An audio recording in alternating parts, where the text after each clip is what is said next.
ಇದೆ. ಮಂಗಳೂರಿನಲ್ಲಿ ನಡೀತಾ ಇರುವಂತಹ ಕಾರ್ಯಕ್ರಮ 25ನೇ ರಜತ ಮಹೋತ್ಸವದ ಸಂಭ್ರಮ ಇದು. ಡಾಕ್ಟರ್ MN ರಾಜೇಂದ್ರ ಕುಮಾರ್ ನೇತೃತ್ವದಲ್ಲಿ ಕಾರ್ಯಕ್ರಮ ನಡೀತಾ ಇದೆ. ಮಂಗಳೂರಿನ ಗೋಲ್ಡ್ ಪಿಂಚ್ ಸಿಟಿಯಲ್ಲಿ ಸಮಾವೇಶ ನಡೀತಾ ಇರುವಂಥದ್ದು. 170 ಕೃಷಿ ಸಂಘಗಳ ಅಧ್ಯಕ್ಷರು, ಸಹಕಾರಿ ಧುರೀಣರು ಈ ಸಮಾವೇಶದಲ್ಲಿ ಭಾಗಿಯಾಗಿದ್ದಾರೆ. ಎಲ್ಲರೂ ಒಂದೇ ಬಣ್ಣದ ಸಮವಸ್ತ್ರದಲ್ಲಿದ್ದಾರೆ.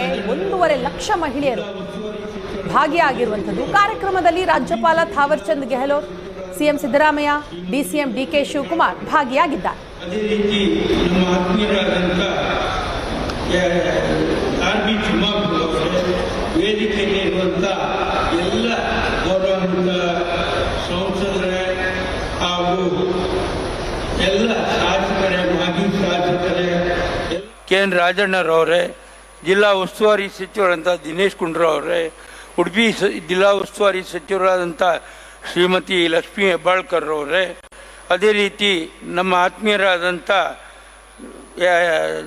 RB ತಿಮ್ಮಾಪುರವರೇ, ವೇದಿಕೆಯಲ್ಲಿ ಇರುವಂಥ ಎಲ್ಲ ಗೌರವಾನ್ವಿತ ಸಂಸದರೇ ಹಾಗೂ ಎಲ್ಲ ಶಾಸಕರೇ, ಮಾಜಿ ಶಾಸಕರೇ, ಎಲ್ಲ ನನ್ನ ಆತ್ಮೀಯರೇ, ಎಲ್ಲಕ್ಕಿಂತ ಮುಖ್ಯವಾಗಿ ನಮ್ಮ ಸಹಕಾರಿ ಬಂಧುಗಳೇ, ಅದರಲ್ಲೂ ಮುಖ್ಯವಾಗಿ ನಾನು ಇಷ್ಟು ಎತ್ತರಕ್ಕೆ ಬೆಳೀಲಿಕ್ಕೆ ಕಾರಣೀಭೂತರಾದ ನನ್ನ ನವೋದಯದ ಕುಟುಂಬದ ಸದಸ್ಯರೇ ಹಾಗೂ ಮಾಧ್ಯಮ ಹಾಗೂ ದೃಶ್ಯ ಮಾಧ್ಯಮದ ಮಿತ್ರರೇ, ನಾವು ಮೊದಲನೇದಾಗಿ ನಮ್ಮ ದೇಶದಲ್ಲಿರುವಂಥ ಒಂದು ಪರಿಸ್ಥಿತಿಯಲ್ಲಿ, ನಮ್ಮ ದೇಶದ ಗಡಿಯಲ್ಲಿ ವೀರ ಸೈನಿಕರು ದೇಶದ ರಕ್ಷಣೆಗೆ ಧೈರ್ಯದಿಂದ ಹೋರಾಡ್ತಿದ್ದಾರೆ.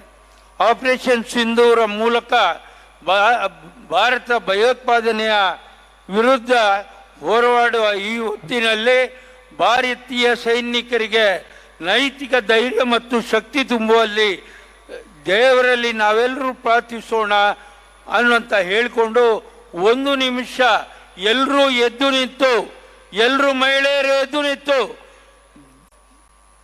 ಎಲ್ಲರೂ ಕೂಡ ಎದ್ದು ನಿಂತು ನಮ್ಮ ವೀರ ಯೋಧರಿಗೆ ಗೌರವವನ್ನ ಸಲ್ಲಿಸುವಂತ ಒಂದು ಕಾರ್ಯಕ್ರಮವನ್ನು ನಡೆಸಿಕೊಡ್ಬೇಕು. ಭಾರತ್ ಮಾತಾ ಕಿ ಜೈ. ಕೂತ್ಕೊಳ್ಳಿ. ಬೋಲೋ ಭಾರತ್ ಮಾತಾ ಕಿ ವಂದನೆಗಳು. ಇದೇ ರೀತಿ ನಾವು ಇಲ್ಲಿ ಸೈನಿಕರು ದೇಶದ ರಕ್ಷಣೆಗೆ ಹೋರಾಡುವಂಥ ಸಮಯದಲ್ಲಿ ನಾವು ನಮ್ಮ ನವೋದಯದವರಿಂದ ಸಂಗ್ರಹಿಸಿ ಹಾಗೂ ನಮ್ಮ ಸಂಸ್ಥೆಯಿಂದ ಸಂಗ್ರಹಿಸಿ 3 ಕೋಟಿ ರೂಪಾಯಿಯನ್ನು ಸೈನಿಕರ ಅಭಿವೃದ್ಧಿಗೆ ಕೊಡ್ತೇವೆ ಅನ್ನುವಂಥದ್ದನ್ನು ಘೋಷಿಸ್ತಾ ಇದೆ. ನಾನೇನು ಹೆಚ್ಚು ಮಾತಾಡೋದಿಲ್ಲ. ಗವರ್ನರ್ ಸಾಹೇಬರಿದ್ದಾರೆ, ಬೇರೆಲ್ಲ ಅತಿಥಿಗಳಿದ್ದಾರೆ. ನಾನು ಹೇಳೋದಿಷ್ಟೇ, 25-30 ವರ್ಷದ ಹಿಂದೆ ನಾನು ಜಿಲ್ಲಾ ಬ್ಯಾಂಕಿನ ಅಧ್ಯಕ್ಷನಾಗಿದ್ದಾಗ ನನಗೆ ಮಹಿಳೆಯರ ಬಗ್ಗೆ ಆಸಕ್ತಿ ಬಂತು. ಅವರು ಯಾವೊಬ್ಬ ಮಹಿಳೆಯರು ಪೇಟೆಯಲ್ಲಿ ಬರ್ತಿರಲಿಲ್ಲ ಮತ್ತು ಸಭೆ ಸಮಾರಂಭಗಳಲ್ಲಿ ಬರ್ತಿರಲಿಲ್ಲ. ಆಗ ನಾನು SS ಪಾಟೀಲ್ ಅನ್ನುವಂಥ ಒಬ್ಬ ಸಹಕಾರಿ ಸಚಿವರಿದ್ದರು. ಅವರ ಒಂದು ಪ್ರೇರಣೆಯಂತೆ ಮಹಿಳೆಯರನ್ನು ನಾವು ಒಗ್ಗೂಡಿಸಬೇಕು, ಪುರುಷ ಸಮಾನವಾಗಿ ಬೆಳೆಸಬೇಕು ಹಾಗೂ ಅವರನ್ನು ಸಮಾಜದಲ್ಲಿ ಸ್ವಾವಲಂಬಿಯಾಗಿ ಮಾಡುವಂಥ ಕೆಲಸವನ್ನು ಮಾಡಬೇಕು ಅನ್ನುವಂಥ ದೃಢ ನಿಶ್ಚಯ ಮಾಡಿ 25 ವರ್ಷದ ಹಿಂದೆ ನಮ್ಮ ಈಗಿನ DCM ಸಾಹೇಬರು, DK ಶಿವಕುಮಾರ್ ಅವರು, ಧರ್ಮಸ್ಥಳದ ಧರ್ಮಾಧಿಕಾರಿ ವೀರೇಂದ್ರ ಹೆಗ್ಡೆ ಅವರು, ನಾನು ಸೇರಿ ಇದನ್ನು ಕಾರ್ಕಳದಲ್ಲಿ ಉದ್ಘಾಟನೆ ಮಾಡಿದ್ದೇವೆ. ಇದು ಬೆಳೆದು ನಮ್ಮ 2 ಜಿಲ್ಲೆಯನ್ನು ಬಿಟ್ಟು 9 ಜಿಲ್ಲೆಗಳಿಗೆ ಇವತ್ತು ಪಸರಿಸಿದೆ. ಎಲ್ಲರೂ ಬೇರೆ ಜಿಲ್ಲೆಗೆ ಬರಲಿಕ್ಕೆ ಹೇಳ್ತಾರೆ. ನಮ್ಮಲ್ಲಿ ಅಂಥ ಆರ್ಥಿಕ ಸೌಲಭ್ಯ ಇಲ್ಲದೆ ಇರುವುದರಿಂದ ನಾನು ಇಷ್ಟಕ್ಕೆ ನಿಲ್ಲಿಸಿದ್ದೇನೆ. ನೀವು ಬೇಕಾದರೆ ಅವರವರು ಮಾಡಿಕೊಳ್ಬೇಕು. ತಿಮ್ಮಾಪುರವರು ಕೇಳಿದರು, ನನಗೆ ಇದನ್ನು ಮಾಡಲಿಕ್ಕೆ ಆಸಕ್ತಿ ಇದೆ ನಮ್ಮಲ್ಲಿ, ನನಗೂ ಸಹಾಯ ಮಾಡಿ. ಖಂಡಿತ ಅವರಾಗೆ ನಾನು ಬೇಕಾದ ವ್ಯವಸ್ಥೆಯನ್ನು ಮಾಡ್ತೇನೆ. ಇದನ್ನು ಇವತ್ತು ನೋಡಿ, ನಾವು ಎಲ್ರಿಗೂ ಸಮಾನವಾಗಿ ಮಹಿಳೆಯರನ್ನು ಬೆಳೆಸಿದ್ದೇವೆ. ಇವತ್ತು ಒಂದು ಮಾತು ಹೇಳಿದಾಗ ಎಷ್ಟೋ ದೂರದಿಂದ, ದಾವಣಗೆರೆಯಿಂದ ಹಾಗೂ ಅಕ್ಕಪಕ್ಕದ ಜಿಲ್ಲೆಗಳಿಂದ ಇವತ್ತು ಇಲ್ಲಿ ಬಂದಿದ್ದಾರೆ. ಯಾಕೆ ಬಂದಿದ್ದಾರೆ ಹೇಳಿದರೆ, ನಮ್ಮ ಶಕ್ತಿ, ಮಹಿಳಾ ಶಕ್ತಿ ಎಷ್ಟಿದೆ, ಮಹಿಳೆಯರು ಏನನ್ನು ಮಾಡಲಿಕ್ಕೆ ತಯಾರಿದ್ದಾರೆ, ಮಹಿಳೆಯರಿಗೋಸ್ಕರ ಅವರು ಅಭಿವೃದ್ಧಿ ಆಗಿದ್ದಾರೆ, ಸ್ವಾವಲಂಬಿ ಆಗಿದ್ದಾರೆ. ಚಪ್ಪಾಳಿ ಜೋರಾಗಿ ಬೆಳೀರಿ.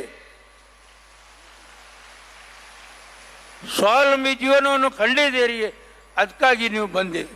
ಇನ್ನಷ್ಟು ಸ್ವಾವಲಂಬಿಗಳಾಗಿ ಮಾಡುವಂಥ ಕೆಲಸವನ್ನು ಮಾಡಿದ್ದೇವೆ. ನಿಮಗೆ ನಾವು ಆವತ್ತಿನಿಂದ ಪ್ರಾರಂಭದಿಂದ ಇವತ್ತಿನ ತನಕ 6 ಸಲ ಸಮವಸ್ತ್ರವನ್ನು ಕೊಟ್ಟಿದ್ದೇವೆ. ಯಾಕಂತ ಹೇಳಿದರೆ ನಾವು ಇಲ್ಲಿ ಸೇರುವಾಗ, ಲಕ್ಷಾಂತರ ಮಂದಿ ಸೇರುವಾಗ ಯಾವ ಜಾತಿ, ಯಾವ ಮತ ಇರಬಾರ್ದು, ಬಡವ ಶ್ರೀಮಂತ ಅನ್ನುವಂಥ ಭಾವನೆ ಇರಬಾರ್ದು, ನಾವೆಲ್ಲರೂ ಸಮಾನರು ಅನ್ನುವಂಥ ದೃಷ್ಟಿಯಿಂದ ನಾವು ಬೆಳಿಬೇಕು ಅನ್ನುವಂಥ ಈ ದೃಷ್ಟಿಯಿಂದ ಇದನ್ನು ಬೆಳೆಸ್ತಾ ಇದ್ದೇನೆ. ಇನ್ನೂ ಆದರೂ 1-2 ಜಿಲ್ಲೆಗೆ ವಿಸ್ತಾರ ಮಾಡ್ತೇನೆ ಅಂತ ಹೇಳಿಕೊಂಡು ಎಲ್ಲ ಇಲ್ಲಿ ಇರುವಂಥ ವೇದಿಕೆಯಲ್ಲಿರುವಂಥ ಎಲ್ಲ ಗಣ್ಯರಿಗೆ ನಮಿಸಿ ನನ್ನ ಮಾತನ್ನು ಮುಗಿಸ್ತೇನೆ. ಜೈ ಹಿಂದ್, ಜೈ ಸರ್ಕಾರ.